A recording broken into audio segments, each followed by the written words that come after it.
Salut à tous, c'est Théo Curin et aujourd'hui je vais vous parler de mon nouveau défi, celui de traverser le lac Titicaca à la nage.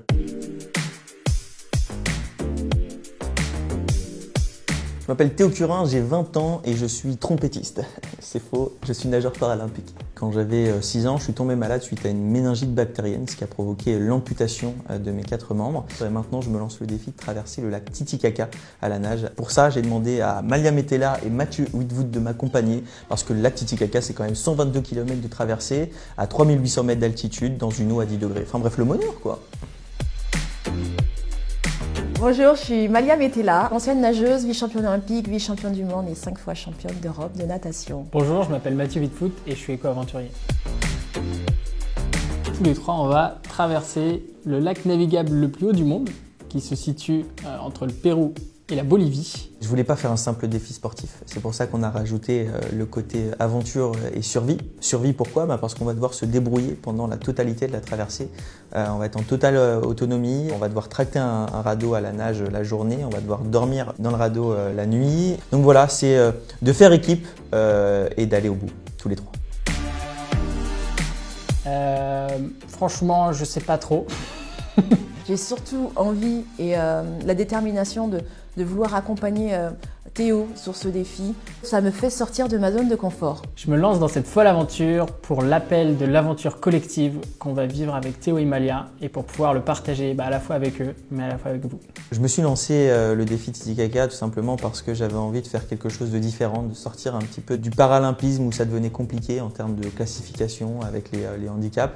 Et voilà, l'envie de me lancer mon propre projet et d'aller au bout. Et si je vais au bout avec mes camarades, j'aurai ma médaille d'or à moi, quoi. Nager ensemble, c'est beaucoup de choses. C'est s'adapter à l'allure de chacun. C'est aussi apprendre à nager tous ensemble parce que moi d'habitude je nage dans ma ligne d'eau tout seul contre des concurrents. Là c'est s'entraider et c'est ce que je trouve aussi magnifique dans cette expérience. Le froid, l'altitude, le mental. C'est vraiment un engagement déjà un an avant. Quotidien, de s'accoutumer au froid, dans la nutrition, dans tous les choix qu'on fait en fait, déjà de faire du froid un ami avec qui on partage le quotidien. C'est des bains froids, c'est des douches froides, c'est se trimballer en t-shirt l'hiver, c'est enlever la couette quand on dort de temps en temps. L'altitude aussi parce qu'il ne faut pas oublier qu'on est à 3800 mètres d'altitude et c'est très très haut. C'est d'ailleurs pour ça qu'on a plein de préparations, de stages où on va s'entraîner en altitude. C'est 14 mois de préparation à 3. Les entraînements, ils sont quotidiens et à la préparation physique. Et là, c'est comment arriver à avoir une belle intensité d'entraînement sans se blesser.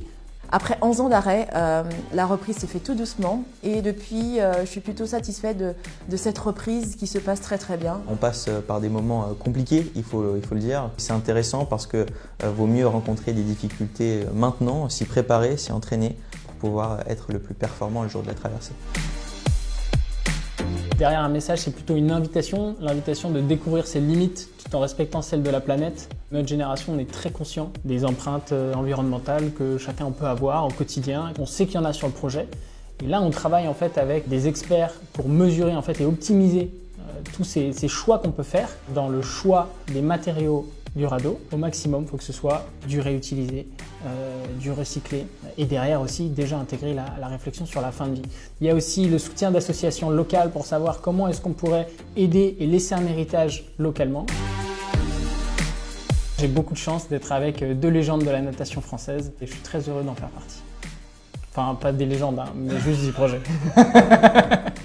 Malia, déjà, on s'était croisés de nombreuses fois et je l'avais toujours trouvée rayonnante, toujours avec le sourire. Et au-delà de ça, c'est quand même une incroyable championne avec des capacités physiques complètement dingues. Mathieu, il nous apprend beaucoup à tous sur le côté protection de l'environnement, sur le côté recyclable. Théo, c'est le joueur de l'équipe. Je pense qu'il faudrait lui dire d'aller un peu moins vite sur les 50 mètres à fond. Parce que voilà, je suis aussi très joueur et j'aime beaucoup être un peu devant.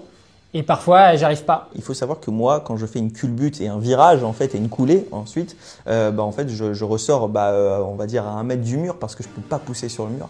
Et Mathieu, il a bien compris ça et il fait exprès de faire des énormes coulées de 5-6 mètres et du coup, il repasse devant mais largement. Et du coup, ça me rend dingue, je le déteste dans l'eau. Franchement, je le déteste. Et de toute façon, à Titicaca, il n'y aura pas de mur, donc du coup, tu seras obligé de nager aussi vite que moi. Allez, c'est parti, on arrête les conneries maintenant. Alors, à tous les petits Frenchies, on vous donne rendez-vous en novembre, qui sera la date de départ du défi Titicaca où on va partir avec notre radeau. Mais pour partir avec ce radeau, on a besoin de le construire et pour le construire, on a besoin de vous. Vous pouvez nous aider sur la plateforme de crowdfunding qu'on est très content de vous partager.